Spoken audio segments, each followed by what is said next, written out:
Hello everyone, welcome on online agriculture E platform. Students, आज हम discuss करने वाले हैं हमारी दो इंपॉर्टेंट स्कीम्स को, एग्रीकल्चर इंफ्रास्ट्रक्चर फंड और पीएम कुसुम। देखिए, इनके बारे में डिटेल से डिस्कस करेंगे, क्या इस स्कीम्स के बारे में है, पीएम कुसुम के बारे में, और किस लिए ये स्कीम लाई गई थी सेंट्रल गवर्नमेंट द्वारा। एग्रीकल्चर इंफ्रास्ट्रक्चर फंड क्या है, कितनी फंडिंग होती है और कितने ईयर के लिए और ईयर वाइज कितना फंडिंग रहता है, उसके बारे में कंप्लीट से डिस्कस करेंगे। उससे पहले आपके लिए एक इंपॉर्टेंट इंफॉर्मेशन है, आईबीपीएस एएफओ का टारगेटेड बैच स्टार्ट हो चुका है, जिसके अंदर प्री प्लस मीन्स और इंटरव्यू का कंप्लीट पैकेज रहेगा, जिसमें आपको लाइव और recorded classes, complete books, complete PDF और मॉक टेस्ट मिलेंगे। इसका आप एक्सेस ऑनलाइन एग्रीकल्चर ई प्लेटफॉर्म पे जाकर के ले सकते हैं, और अधिक जानकारी के लिए आप दिए गए कॉन्टैक्ट नंबर पर कॉन्टैक्ट करके इंफॉर्मेशन ले सकते हैं। तो चलिए स्टार्ट करते हैं पीएम कुसुम स्कीम को। पीएम कुसुम स्कीम जो है वो लॉन्च कब हुई थी? पीएम कुसुम लॉन्च हुई थी 8 मार्च 2019 को। इंपॉर्टेंट डेट है भाई, ध्यान रखना है। कब लॉन्च हुई थी? पीएम कुसुम स्कीम लॉन्च हुई थी 8 मार्च 2019 को। ये एग्जाम के अंदर सीधा ही पूछ लिया जाता है, पीएम कुसुम स्कीम की लॉन्चिंग ईयर कौन सा है, तो वो है 8 मार्च 2019। कुसुम का मतलब क्या होता है? सबसे पहले कुसुम का फुल फॉर्म देख लेते हैं, कृषि ऊर्जा सुरक्षा एवं उत्तम महाअभियान। कुसुम का मतलब क्या है भाई? किसान ऊर्जा सुरक्षा एवं उत्तम महाअभियान। देखिए, इस स्कीम को लाने के पीछे हमारा मेन मोटो क्या था कि रिन्यूएबल एनर्जी जो है उसको क्या किया जाए, बढ़ाया जाए। इसके लिए लाई गई थी ये स्कीम, ताकि एक तो बारानी क्षेत्र के अंदर वाटर की जो अवेलेबिलिटी है, जिसके अंदर एनर्जी की रिक्वायरमेंट होती है, उसको पूरा करके और बारानी एरिया को क्या किया जा सके, इरिगेट किया जा सके। इसके लिए ये स्कीम जो है वो लाई गई थी। तो पीएम कुसुम स्कीम्स का ऑब्जेक्टिव के बारे में हम लोग डिस्कस कर लेते हैं। तो देखिए, पहला मेन ऑब्जेक्टिव क्या है? Aim to add solar and other renewable capacity of 30.8 gigabyte by 2022। 30.8 gigabyte weight जो है उसका पावर प्लांट लगा करके 2022 तक हमको इस एनर्जी को क्या करना है, इंक्रीज करना है। ये स्कीम जो है, this scheme will enable farmer to set up solar power generation capacity on their Barani land on to sell it the power grid to provide energy water security to farmers and enhance their farm for irrigated condition। उनके farm को क्या करना, बढ़ाना, irrigated के लिए, irrigation के लिए। ये स्कीम का क्या था, मेन मोटो था। तो इसका एम क्या है कि पावर रीजनरेशन करके और फार्म की कैपेसिटी को बढ़ाना, ताकि प्रोडक्शन जो है वो अच्छा मिल सके। फार्म की कैपेसिटी के अंदर किसको बढ़ाना है भाई? पावर्स को बढ़ाना है। किसको? पावर ग्रिड लगा करके, और रिन्यूएबल एनर्जी को क्या करना है, इंक्रीज करना। उसके बाद में आती है पीएम कुसुम स्कीम के कौन सी मिनिस्ट्री के अंतर्गत आती है? तो union ministry of new and renewable energy, जिसे शॉर्ट के अंदर क्या बोलते हैं, एमएनआरई। शॉर्ट के अंदर क्या बोलते हैं, एमएनआरई। सीधा पूछा जाता है पीएम कुसुम स्कीम कौन सी मिनिस्ट्री के अंतर्गत आता है, तो आपको ध्यान रखना है union ministry of new and renewable energy. Next, इस स्कीम का मेन टारगेट क्या है भाई? इस स्कीम का मेन मोटो क्या है, किस लिए इस स्कीम को चलाया गया, इसका टारगेट क्या है? इंस्टॉलेशन और solarisation of 35 lakh pump through central financial support. यानी कि भारत सरकार जो है इसके लिए फंडिंग करती है, फाइनेंशियल सपोर्ट करती है, ताकि रिन्यूएबल एनर्जी को क्या किया जा सके, इंक्रीज किया जा सके। और वो किससे इंक्रीज करना है? 35 लाख पंप लगा करके उसके थ्रू। और इसके लिए फाइनेंशियल सपोर्ट यानी कि वित्तीय सहायता जो है वो भारत सरकार द्वारा क्या की जाती है, प्रोवाइड करवाई जाती है। कंपोनेंट्स की बात करें तो इस स्कीम के 3 मेन कंपोनेंट है, कंपोनेंट ए, कंपोनेंट बी और कंपोनेंट सी। इन तीनों के बारे में देख लेते हैं। कंपोनेंट ए के अंदर तो एडिशन करना है 10,000 MW of solar capacity, installation of small solar power plant for the capacity up to 2 MW। इसका मतलब क्या हुआ कि छोटे छोटे स्मॉल सोलर पावर प्लांट लगा करके इसकी कैपेसिटी को कहां तक बढ़ाया जाना है, 10,000 करना है। कितना करना है? 10,000। और कंपोनेंट बी क्या कहता है कि installation of 20 lakh standalone solar powered grid. क्या है भाई? 20 lakh standalone solar powered agriculture pump लगा करके इसके कितना इंक्रीज करना है, 20 लाख ये पावर पंप जो है वो इंस्टॉल करने हैं। ये आता है कंपोनेंट बी के तहत।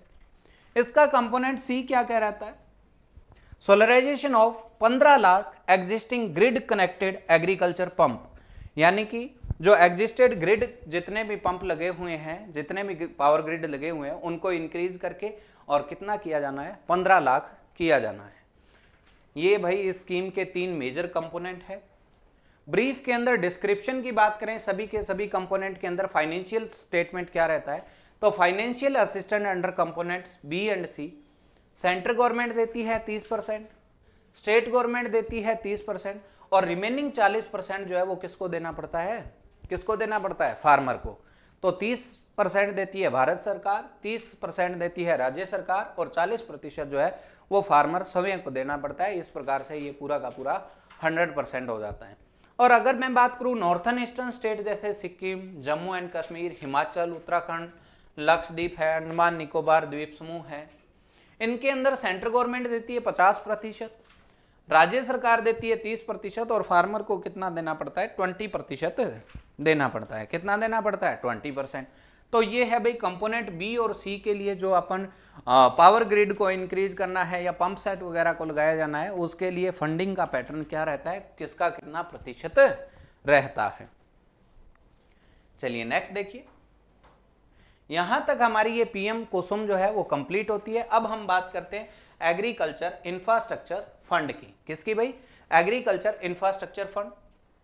देखिए इस एग्रीकल्चर इंफ्रास्ट्रक्चर फंड जो स्कीम थी वो कब आई थी, लॉन्च कब हुई थी, और इसके साथ साथ एग्रीकल्चर इंफ्रास्ट्रक्चर फंड के अंदर हम देखें कि इंफ्रास्ट्रक्चर के लिए कितना गवर्नमेंट जो है फाइनेंशियल सपोर्ट प्रोवाइड करवाती है। और इसके लिए वैसे तो डिसाइड किया गया था 1 लाख करोड़, कितना किया, डिसाइड किया गया था 1 लाख करोड़।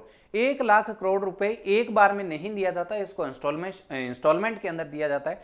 4000 करोड़ जब ये स्कीम लॉन्च हुई थी उसी टाइम दे दिया था, और बाद बाकी जो है रिमेनिंग बचा उसको इंस्टॉलमेंट के अंदर 16-16 हजार करोड़ रुपए ऐसा करके, और पूरा का पूरा फंड 1 लाख करोड़ रुपए का प्रोवाइड करवाया जाता है। तो इसको भी हम डिटेल से देख लेंगे। उससे पहले इंपॉर्टेंट डेट के बारे में डिस्कस कर लेते हैं।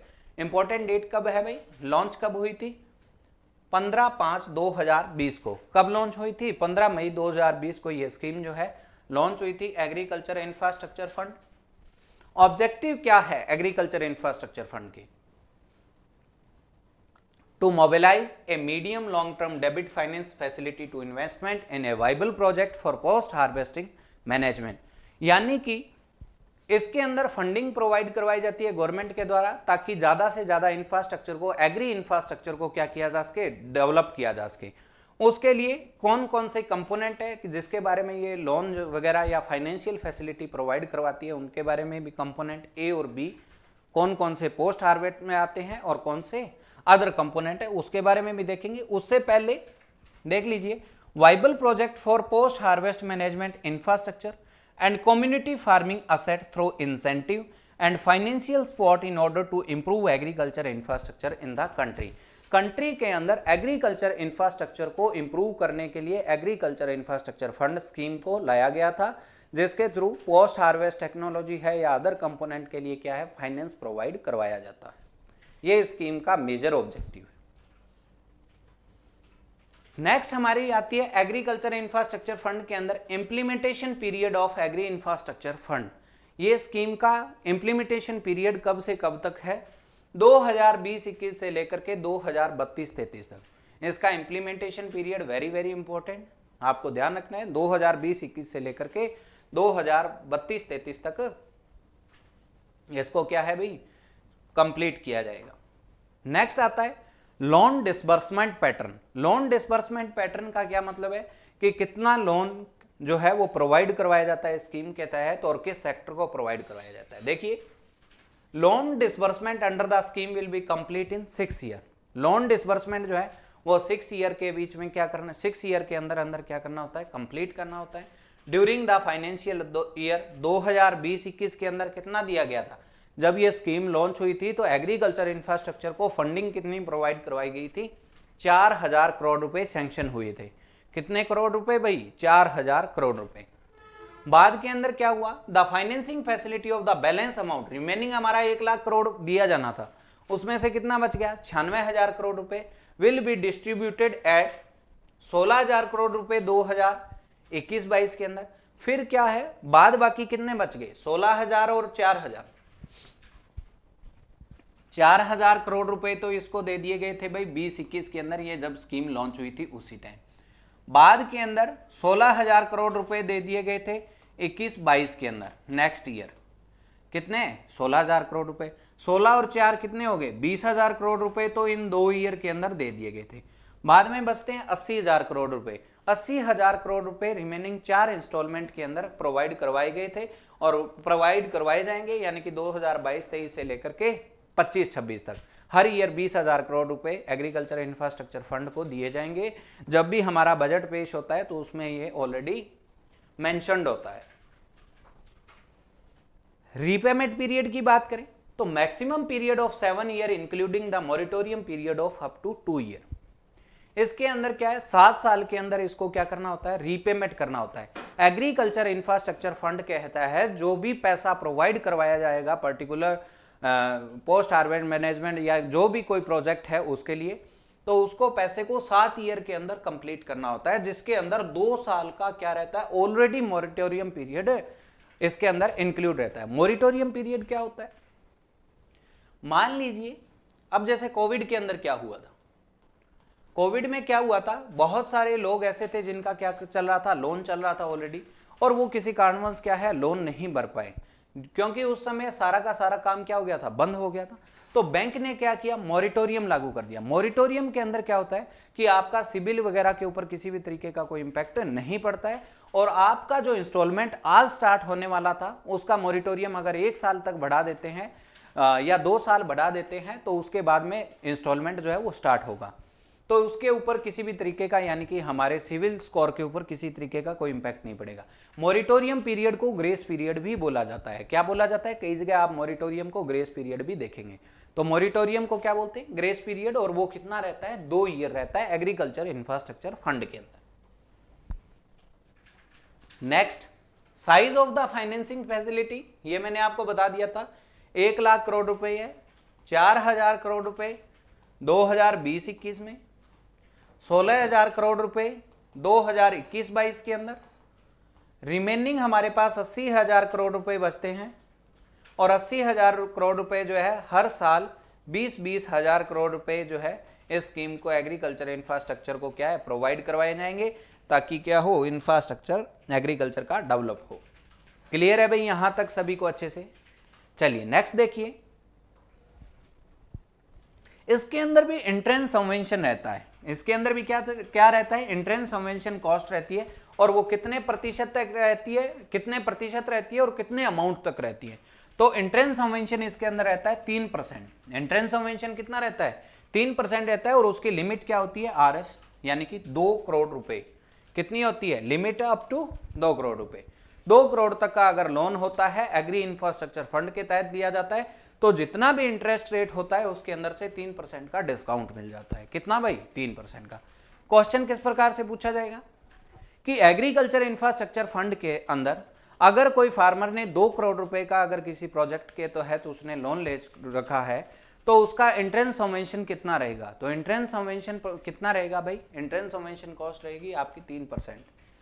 This subvention will be available for maximum period of 7 year. ये कॉस्ट उसको कितने ईयर तक मिलेगी, 7 साल तक। कितने, मैक्स टू मैक्स उसको 7 ईयर तक ये एंट्रेंस सबवेंशन 3% का मिलेगा।